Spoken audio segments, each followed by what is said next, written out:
함께 읽은 우리 마가복음 11장 20절부터 25절 말씀을 가지고 믿음의 키포인트, 오늘 이와 같은 제목을 가지고 함께 은혜를 나누고자 합니다. 한번 따라해 볼까요? 믿음의 키포인트. 예전에 제가 대학 다니던 시절이었습니다. 전철을 타고 가는데 제 옆에는 할머니라고 하기는 좀 그렇고 연세는 좀 지극히 드신 여성분이 앉으셨고요. 제 앞에 남자 대학생 두 명이 이야기를 하는 것이었어요. 어젯밤에 있었던 축구 시합 얘기서부터 요즘 잘 나가는 연예인 이야기, 대통령 이야기, 그리고 요즘에 어떻게 하면 돈을 벌 것인가, 이런저런 온갖 얘기들이 한 시간 동안 이루어지고 있었어요. 그럴 때 제 옆에 앉아 계던 여성분이 대학생 두 명한테 그러는 거예요. 너희들 말하는 포인트가 뭐니? 포인트가 뭐야 도대체? 내가 한 시간 동안 들었는데 무슨 말인지 도대체 모르겠어. 포인트가 뭐야? 온갖 얘기를 다 하는데 그냥 쓸데없이 그냥 얘기한 거예요. 보니까 우리도 그렇게 살아갑니다. 포인트 없이 살아가요. 뭐가 중요한지, 어떻게 살아가야 할지, 오늘 우리도 중요한 포인트 없이 그저 막연하게 살아갈 때가 있어. 그런데 오늘 하나님 말씀을 통해 오늘 우리가 믿음의 중요한 포인트를 가질 수만 있다면 오늘 우리 영혼이 잘 되고 범사가 잘 되고 또 형통하고 귀하고 복된 삶을 살아가게 되어질 줄로 믿습니다. 오늘 본문 말씀에 보면 멀쩡한 무화과 나무가 말라 죽은 사건이 일어나게 됩니다. 그때 우리 주님께서는 이 말라 죽게 한 나무 그리고 산을 옮기는 것 중에 어느 것이 더 중요할까? 여러분 어떤 게 더 큰 일이라고 생각하세요? 무화과 나무를 말로 말라 죽게 한 것과 산을 옮기는 것, 여러분 어떤 게 더 중요할까요?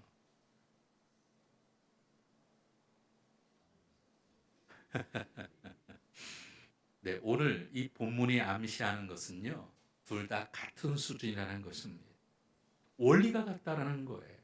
무화과 나무가 마르게 한 그 원리만 적용하면 이 산도 저 바다로 옮길 수 있다라는 것입니다. 저는 오늘 말씀을 묵상하다가 한 가지 떠오른 의문 하나가 있었어요.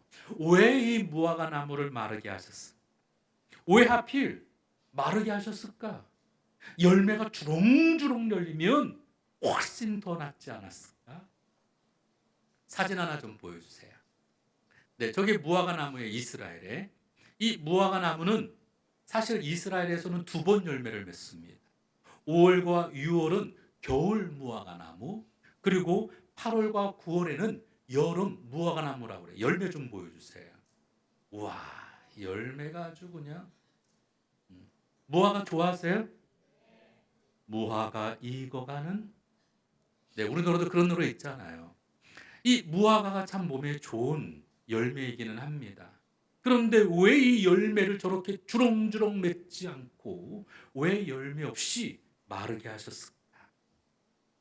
사실 원래 매년 4월쯤 되면 잎이 나기 시작하면서요, 5월, 6월이 되어야 열매를 맺습니다.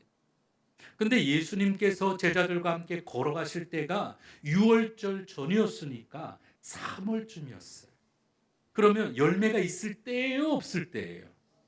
없을 때예요. 이제 잎사귀가 곧 나는 시절이었는데 아니 열매가 없는 모습을 보고 우리 주님께서 마르게 하셨어요. 열매가 사실 좀 성격 급하면 열매가 맺을 수도 있죠. 그래 안 그래요? 요즘 우리나라가 막 더웠잖아요. 꽃샘추위가 확 지나고 난 다음에 갑자기 날이 더워지니까 개나리도 벚꽃도 진달래도 그냥 모든 꽃들이 그냥 다 같이 피고 말았어요. 목련도 피고. 그러면 이 3월이라도 성격 급한 무화과 나무가 혹시 열매를 맺을 수도 있잖아요. 그래 안 그래요? 그러면 그게 하나의 사인이 될 수 있을까요? 당연한 것처럼 여길 수 있잖아요.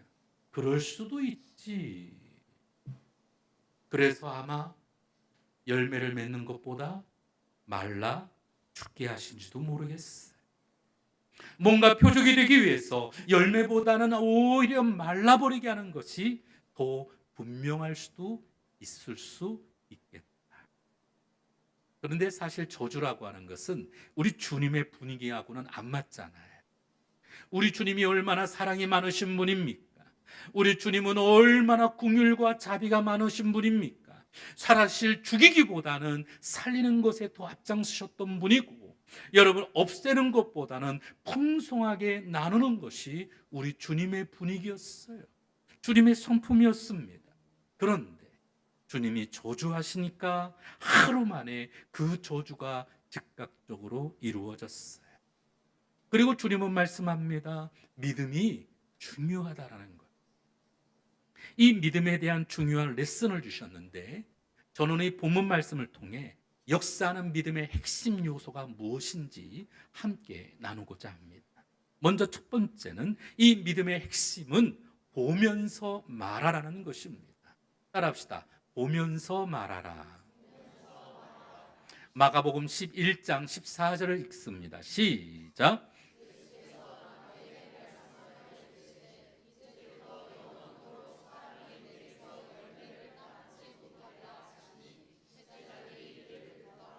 예수께서 나무에게 말씀하여 이르시되 이제부터 영원토록 사람이 내게서 열매를 따먹지 못하리라 하시니 제자들이 이를 듣더라. 11장 20절 말씀도 있습니다. 시작. 그들이 아침에 지나갈 때에 무화과 나무가 뿌리채 마른 것을 보고, 자, 오늘 이 본문에 보면 오늘도 먼저 말씀하셨을 때, 오늘도 사람들이 내게서 열매를 따먹지 못하리라 하니까 제자들이 다 들었다라는 것입니다. 그 말씀하신 것을 들었는데 그 다음날 보니까 무화과 나무가 다 말라버렸어요. 이처럼 말의 성취는 말하는 사람의 확신 여부에 따라 달라지게 됩니다. 성취하는 확신을 가지려면 말하는 사람이 먼저 볼 수 있어야 해요. 내가 그것을 보지 못하는데 내가 어떻게 말할 수 있겠습니까? 무화과를 향해 저주하셨던 예수님은 말라버린 이 무화과 나무를 미리 보시는 것처럼 앞으로 사람들이 내게 열매를 따먹지 못할 것이다. 이미 바라보고 있는 것처럼 말씀하고 계셨어요. 그래서 우리는 무엇보다 말하기 전에 먼저 봐야 됩니다. 따라합시다. 말하기 전에 보려고 하라. 하나님은 광야의 길을 만드신 분입니다. 또한 사막의 강을 만드시는 분이 하나님이십니다. 지금은 사막이어도 광야에도 그곳에 길이 놓여질 것을 바라보며 그곳에 물이 흐르는 것을 꿈꾸며 봐야 될 줄로 믿습니다. 사실 우리는 현실만 보고 원망하고 불평하고 우리 눈에 보여지는 것이 전부인 양 우리는 낙심할 때가 있습니다. 그러나 믿음의 사람들은 이 너목 가운데 하나님이 일하시는 것을 기대하며 꿈꾸며 바라봐야 될 줄로 믿습니다. 그러므로 역사하는 믿음은 말하는 것으로 보면서 오늘도 내 마음으로 보는 것이 중요합니다. 우리 마음으로 볼 때 우리 주님이 일하기 시작할 줄로 믿습니다. 사실 누누이 말씀을 드리지만 하나님이 일하시는 그 스타일이 여러분 아십니까? 하나님의 스타일. 하나님은 오늘도 내 안에 계셔서 내게 소원을 허락하여 주시고 그리고 그 소원을 통해 일하시는 줄 믿으시기를 바랍니다. 이게 하나님의 스타일이에요. 하나님의 스타일, 빌립보서 2장 14절 말씀을 읽습니다. 시작. 너희 안에서 행하시는 이는 하나님이시니 자기의 기쁘신 뜻을 위하여 너희에게 소원을 두고 행하게 하시나니. 자기의 기쁘신 뜻을 이미 당신이 보셨어요. 이미 바라보는 그곳을 오늘 우리 마음 가운데 소원의 형태로 주신다는 것. 그러므로 주 안에서 내가 가진 소원은 하나님이 이미 보고 계시는 걸 믿으시기를 바랍니다. 하나님이 보고 계시는 거라면 우리도 봐야 되잖아요. 하나님이 보고 계신 것을 우리가 볼 때 하나님은 역사하기 시작할 줄로 믿습니다. 우리 마음의 눈으로 하나님이 일하시는 것을 꿈꾸며 소원하며 바라보기를 주의 이름으로 축원합니다. 지금은 아무것도 보이지 않습니다. 지금은 아무것도 가진 것이 없습니다. 지금은 아무것도 없습니다. 아니에요. 오늘도 하나님의 뜻하심, 오늘도 내 마음의 소원의 확신을 주시고 우리 주님은 일하시고 역사하실 줄로 믿습니다. 처음에 우리 교회가 시작할 때만 해도 엄청 많은 사람들이 반대했었고 사랑하는 가족들도 반대했어요. 지금 때가 아니라고. 근데 여러분, 때가 아니어도 마음의 눈으로 주를 바라보며 하나님이 일하실 것을 꿈꾸며 하나님이 기뻐하시고 성도들이 행복한 것을 믿음으로 바라보게 하셨다. 오늘도 이 자리까지 하나님이 오게 하신 줄로 믿습니다. 우리는 믿음의 눈으로 주를 봐야만 합니다. 로마서 4장 17절 말씀을 같이 읽습니다. 기록된 바 내가 너를 많은 민족의 조상으로 세웠다 하심과 같더니 그가 믿은 바 하나님은 죽은 자를 살리시며 없는 것을 있는 것으로 부르시는 이시라. 아브라함을 민족의 조상과 같이 부르셨는데 그가 믿은 바 하나님은 죽은 자를 살리며 없는 것을 있는 것으로 부르시는 하나님이라는 것입니다.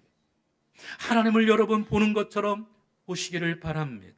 손에 잡히는 것 없고 귀에 들리는 것이 없고 우리 육신의 눈에 보여지지 않아도 하나님이 보는 것처럼 볼 수 있는 사람은 여러분 성취하는 것은 그 다음부터는 시간 문제예요.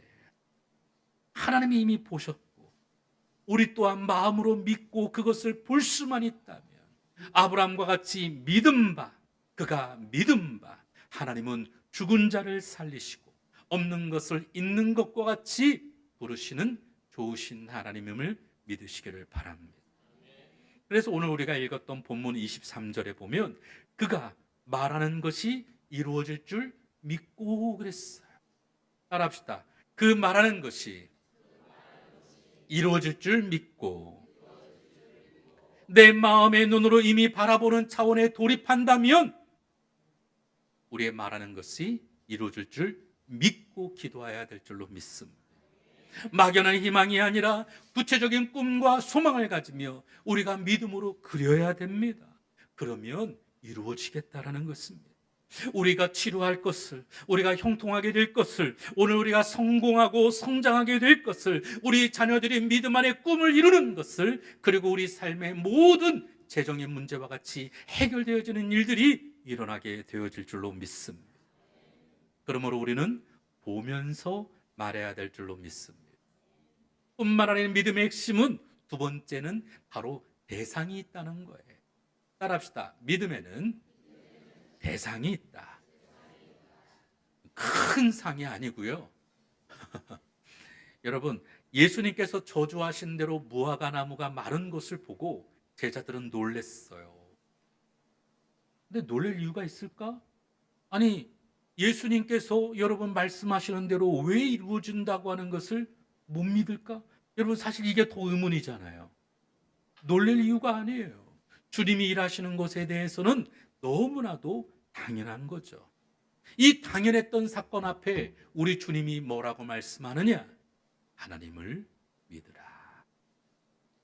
무화과 말라있는 이 표적을 보면서 제자들이 놀랬습니다. 당연한 사건이었음에도 불구하고 그 놀랬던 제자들에게 주님은 뭐라고 말씀하느냐? 하나님을 믿으라. 따라합시다. 하나님을 믿으라. 여기서 이 믿는다라고 하는 믿음은 헬라어로 피스티스라는 단어를 씁니다. 따라합시다. 피스티스.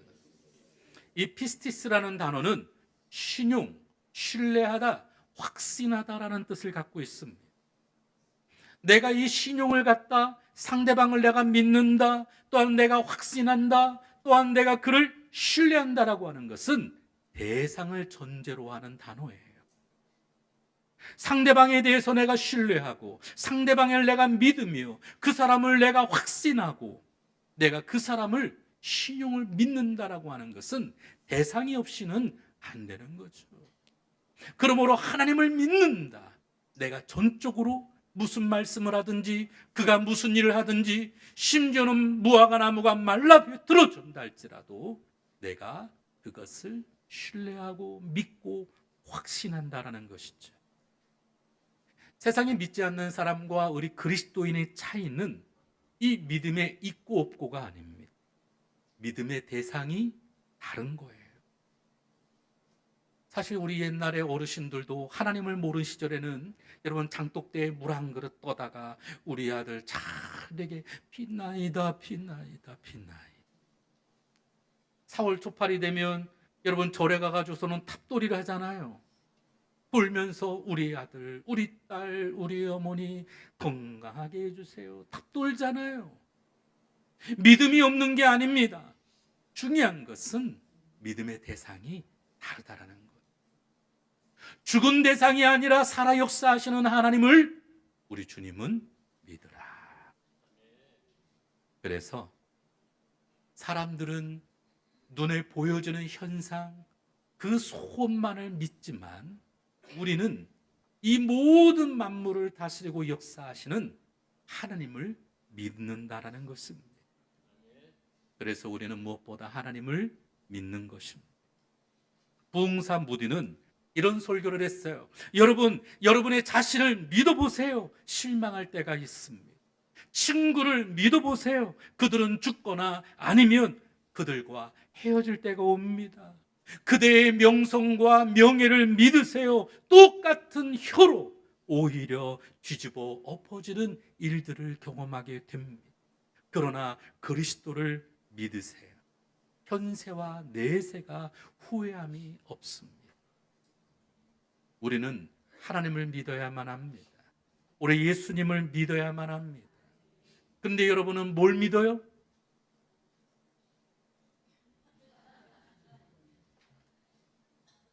뭐니 해도 돈이 최고잖아요. 선물 사오면 애야 다음부터는 그냥 돈으로 가져와라. 돈이 제일 좋다. 여러분 이럴 때도 있잖아요. 돈이 좋으세요? 세계 제일의 화폐라고 하는 1달러를 한번 보여주세요.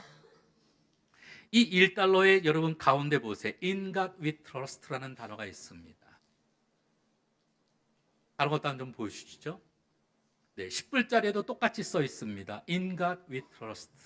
50불짜리 한번 보여주세요. In God we trust. 100불짜리도 한번 보여주세요. In God we trust. 여러분 돈에 여러분 미국 달러에 이렇게 써 있어요. 우리는 하나님을 믿습니다. 돈이 중요한 게 아니에요. 하나님을 믿는 것이 중요합니다. 제가 더 중요한 사실 하나 보여드릴게요. 사실 미 국회의사당 제일 가운데 위에 보면 이 천장 밑에 이렇게 써 있습니다. 똑같아요. In God we trust. 우리는 하나님을 믿습니다.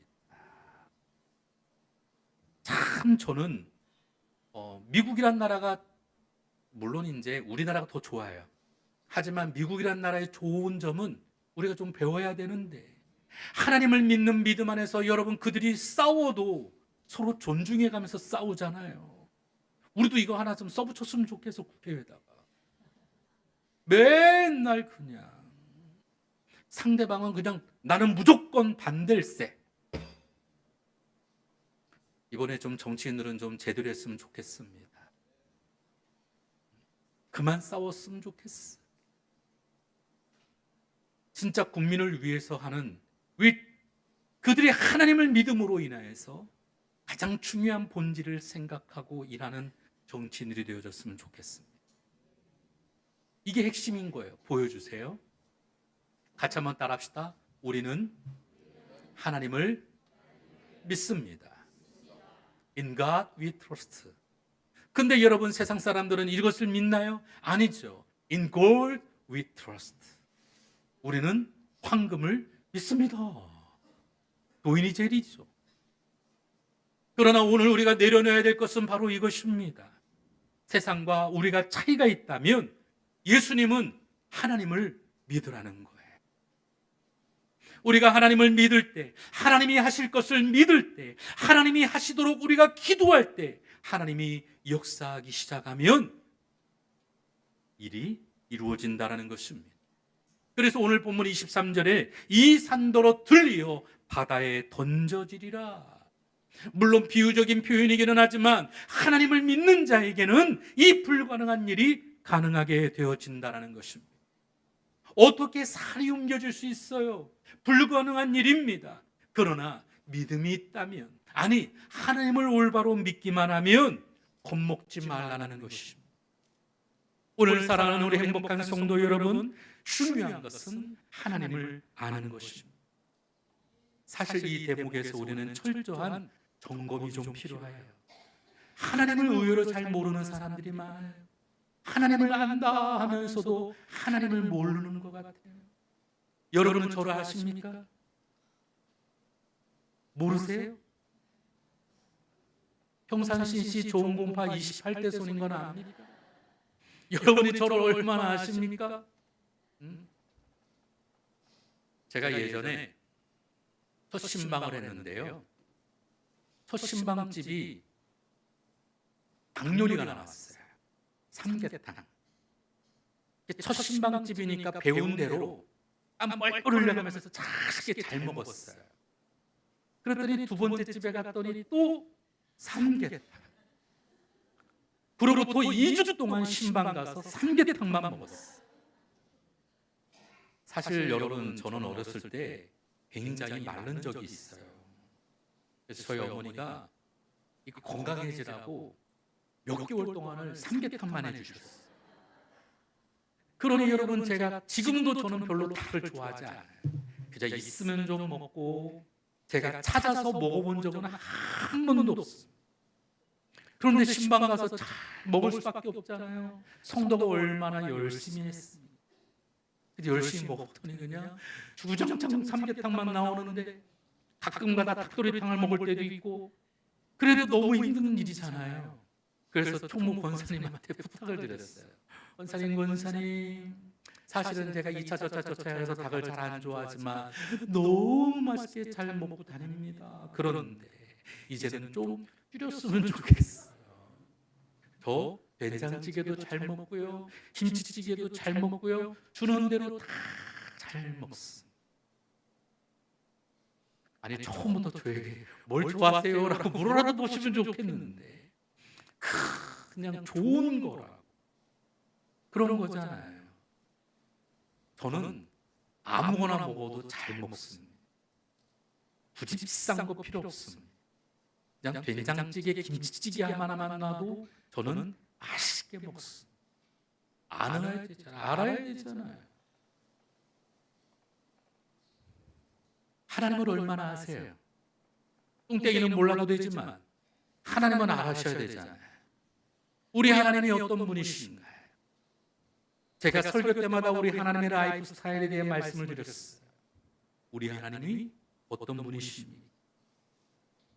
어떤 거지를 긍휼히 여기신 하나님께서 이 거지의 3가지 소원을 들어주시겠다 말씀합니다. 그래서 주님께서 무슨 소원이든지 내가 다 이루어줄게, 말해봐. 그랬더니 거지가 말하는 거예요. 구걸할 때 밥과 국을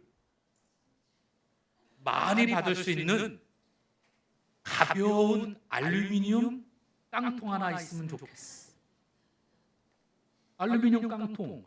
여러분, 나이가 드시면 가방이 메이커보다는 가벼운 게 좋으시잖아요. 그랬더니 거지도 많이 담을 수 있는 가벼운 깡통을 받았으면 좋겠다라는 거예요. 그래 줄게. 또 다른 소원은 없니? 또 생각해 보니까 이 청소하기 쉬운 녹슬지 않는 스텐 깡통이 있으면 더 좋겠어요. 그래, 그것도 줄게. 그래, 또 다른 소원 없니? 또 거지가 생각해 봤어요. 와, 이 밥과 국이 식지 않는 보온 밥통 하나 주세요. 이런 밥통 같으니라. 여러분, 이 거지의 수준에서는 보는 것도 알루미늄 깡통, 스텐 깡통, 보온 밥통만 있어. 이런 밥통 같으니라. 하나님이 주시겠다 요구하실 때, 여러분, 오늘 우리는 더 많은 것들을 보며 꿈꾸며 기도해야 되는데 우리 수준이 그렇다는 거예요. 우리 수준이 이것처럼 크게 벗어나지 못합니다. 하나님의 능력을 모르기 때문에 그렇습니다. 우리가 평소에 믿음이 좋은 듯 하면서도 우리 인생의 풍랑이 찾아오면 우리는 채우금도 견디지 못할 때가 있어. 하나님이 어디 계신지 원망하고 불평하고 낙심할 때가 있습니다. 우리는 하나님을 모르기 때문에 그렇습니다. 감리교 창시자인 요한 웨슬레, 우리가 잘 알고 있었던 모태 신앙인이었습니다. 목사 아버지 밑에 태어나서 어릴 때부터 교회에 잘 나가면서 주님의 말씀을 잘 지키면 구원받는다고 생각을 했습니다. 매일 한두 시간씩 꼭 성경을 읽었고 매주 예배 때마다 참석해서 성찬을 드렸고 경건 생활에 힘썼습니다. 남보다 더 경건하며 남보다 더 선한 일에 힘쓰면 분명 자기는 하나님을 아는 그리스도인일 거라고 생각을 했어요. 그러나 실제는 선한 행동과 그리고 종교 생활은 여러분 그리스도를 아는 것하고는 전혀 별개의 문제입니다.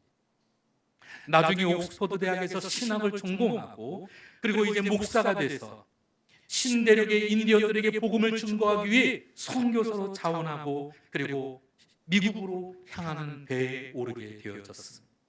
1735년 10월 18일 시몬주호 배를 타고 모라비안 교도들 80명과 더불어 저 멀리 대서양을 건너 8주 동안 미국을 향해 넘어가게 되어졌어요. 여러분 지금 배도 여러분 풍랑이 일면 어렵지만 여러분 이 1700년대의 배는 나무 배잖아요. 바람 불면 바람 불고 파도가 넘실대면 넘실대는 대로 그렇게 여러분 흔들릴 수밖에 없잖아요. 그런데 이 8주 동안 가는 가운데 지루한 8주 얼마나 지루해요. 우리도 집전하면 3일 지나면 김치찌개 먹고 싶잖아요. 안 그러세요? 다 그러잖아요. 우리 여기 성효 형제 우리 잠깐 휴가 나온 것 같은데 군대 가서 여러분 먹고 싶은 게 얼마나 많겠어요. 우리 아들 녀석도 집에 오면 떡볶이부터 제일 먼저 먹고 싶다고 그러거든. 세상에 얼마나 많은 것들이 있었는데 여러분 짜장면 시켜달라 떡볶이 먹고 그게 우리 마음이에요. 한국 사람들이잖아요. 이 요한 웨슬레도 8주 동안 그 배 안에서 경건의 훈련을 끊이지 않게 말씀을 보고 있었던 차에 갑자기 풍랑을 만나게 되어졌습니다. 산더미 같은 파도가 배를 덮쳤는데 제일 큰 돛이 산산조각 나버리고 말았어요. 배에는 물이 스며들기 시작했습니다. 가판과 손실에 아수라장이 되어졌어요. 그런데 이 웨슬레는 어땠을까요? 경건에 그렇게 열심이었던 웨슬레가 죽음의 엄습 속에 두려움하게 되어졌어요. 이 공포와 두려움 속에 휩싸였습니다. 그런데 그때 당시 모라비안 교도들은 이와 같은 아비규환 속에서도 하나님을 찬양하며 하나님 앞에 기도하는 것이었어요. 웨슬레는 너무 두려웠지만 그 모라비안 교도들에게 다가가서 물었습니다. 무섭지 않습니다. 그랬더니 그들은 하나도 무섭지 않습니다. 하나님이 우리와 함께 하시니 감사할 따름입니다. 어린아이들도 부인들도 무섭지 않습니까? 아니에요. 우리는 비록 연약하다 할지라도 우리는 죽음을 두려워하지 않습니다. 우리와 함께 하시는 하나님을 믿습니다. 도무지 이해할 수가 없어요. 나도 믿음이라면 일가견이 있었던 웨슬레였어요. 목사 아버지 밑에서 모태신앙으로 모든 것을 다 완벽하리만큼 준비했다고 생각을 했는데 죽음 앞에서는 조용해 줄 수가 없었어요. 마치 꼭 바둑을 치면 나보다 더 잘 두는 고수 앞에 내가 생각지도 못했던 그 수를 보면서 내가 도대체 이해할 수 없는 그런 상황. 마치 꼭 수학 어려운 문제를 풀어가는데 대학 교수가 그 문제를 술술술술 풀어나갈 때 도대체 이게 어떻게 풀어가는지를 나는 여전히 모를 때 마치 꼭 그런 거예요. 요한 웨슬레도 그랬습니다. 사랑하는 성도 여러분, 하나님을 알고 통하는 사람과 그렇지 않은 사람에게는 분명히 차이가 있습니다. 하나님 앞에 깊이 빠지는 사람은 바로 산이 저리 파도로 옮길 수 있는 그와 같은 영광을 보게 되어집니다. 그러므로 사랑하는 성도 여러분, 마치 그림의 떡처럼 오늘 우리는 그렇게 바라보는 것이 아니라 우리 삶 가운데 우리가 믿음으로 오늘도 하나님이 일하시는 것을 경험하고 바라보는 저와 여러분 되시기를 주의 이름으로 축원을 드립니다. 그러기 위해서는 오늘 말씀이 오늘도 하나님께 빠져가며 산이 움직이는 놀라운 역사를 경험하기를 주의 이름으로 축원합니다. 마지막 세 번째로 이 믿음의 핵심 포인트는 그럼에도 불구하고 믿음의 고비는 있다는 거예요. 따라합시다. 믿음의 고비는 있다. 믿음에도 고비가 있어요. 상식에서 믿음의 세계로 뛰어드는, 그리고 3차원에서 4차원의 세계로 넘어가는 그 고비가 있습니다. 이 고비의 체험은 때로는 모험적이기도 하고 때로는 도박적이기도 하죠. 우리가 생각할 때는 도저히 불가능한 일이고 전혀 가능성이 없음에도 불구하고 이것이 될 것인가 안 될 것인가. 역사하시는 하나님을 만날 때 하나님은 때로 우리에게 대가를 요구하실 때가 있어요. 로닌 커닝햄 목사님은 예수전도단을 만드신 목사, 유명하신 분이죠. 이 로닌 커닝햄 목사님은 내 신발을 벗어라는 책에서 이런 말을 했어요. 그것은 하나님 우리에게 요구하실 때 그때는 마치 우리가 벼랑 끝에 서 있는 것과 같다. 하나님이 오늘 우리에게 요구하실 때는 그냥 요구하는 게 아닙니다.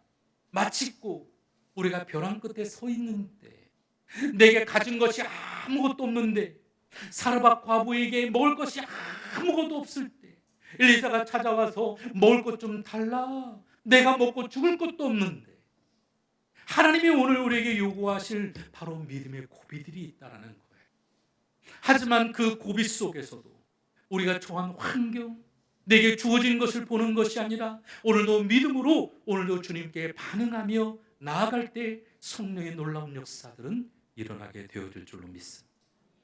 그래서 참된 믿음은 머리와 마음뿐만 아니라 삶 전체로 믿어야 하는 것입니다. 물론 이때에는 보증받는 믿음이 있어야 돼. 보증받는 것이 무엇이냐?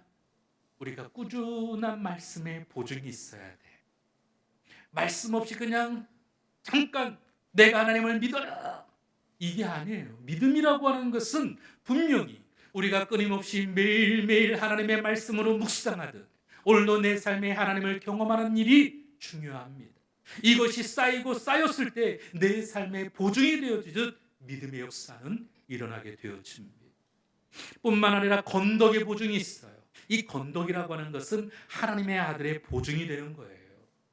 오늘 우리가 여러분 하나님의 아들로서 우리가 끊임없이 믿음의 생활하며 오늘도 주님이 이루실 것을 기대합니다 할 때에 주의 역사는 일어나게 되어질 줄로 믿습니다. 여러분은 누구십니까? 오늘도 하나님의 자녀잖아요. 우리가 하나님을 알아가는 그 성덕의 보증이 있을 때 오늘 저와 여러분을 살리시는 예수 그리스도의 피값으로 된 존재이기에 어둠의 세력이 우리 입술로 고백할 때마다 승리와 영광으로 이루어지게 되어질 줄로 믿습니다. 뿐만 아니라 오늘 우리는 하나님의 십자가의 거룩한 영광의 보증이 있습니다. 뿐만 아니라 오늘 아까 읽었던 빌립보서 2장 13절 말씀처럼 우리 마음에 소원을 주시되 평강의 길로 인도하시는 보증이 있습니다. 그래서 우리가 기도할 때마다 내 안에 불안한지 아니면 평안함이 있는지 여러분 평안해야 될 줄로 믿습니다. 오늘도 주님께 모든 것을 맡기며 그분이 이루실 것을 확신할 때 우리 영혼이 살고 범사가 잘 되게 되어질 줄로 믿습니다. 그러므로 이런 보증이 없이는 뛰어들 수가 없어요. 적어도 우리가 이런 말씀과 하나님의 아들의 덕이 되어지고 하나님 십자가의 영광과 평안의 보증이 있다면 우리는 믿음으로 뛰어들어야만 합니다.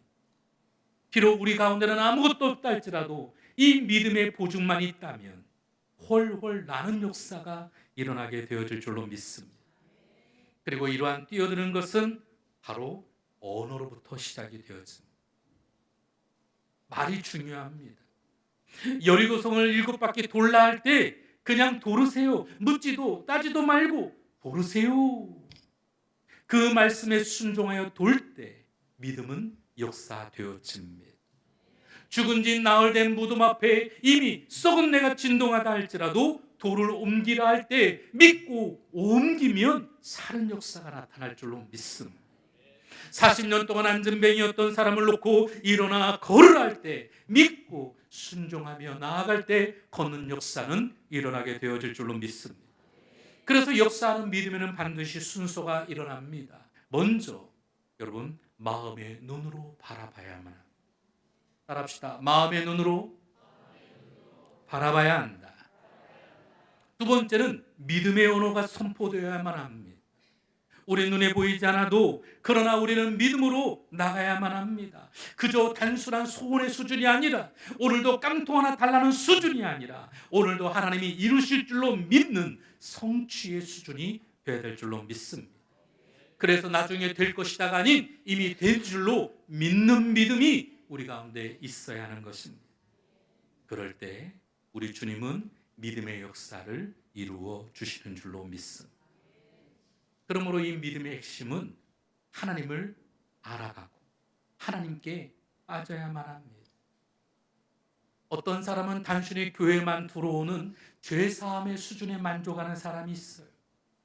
어떤 사람은 교회 와서 언니, 형님 그저 이 안에서 누리는 믿음의 교제만을 원하는 수준도 있을 수 있습니다. 그러나 여러분 어떤 사람은 산이 옮겨지는 듯한 믿음의 역사를 경험하는 사람도 있을 거예요. 우리 하나님의 수준은 끝이 없습니다. 오늘도 우리 주님이 일하실 것들을 바라보며 오늘 우리의 수준의 눈에서 모든 것을 평가하고 보기보다 하나님의 이루실 것을 기대하며 내 마음의 눈으로 확신하며 기도하기를 주의 이름으로 축원합니다.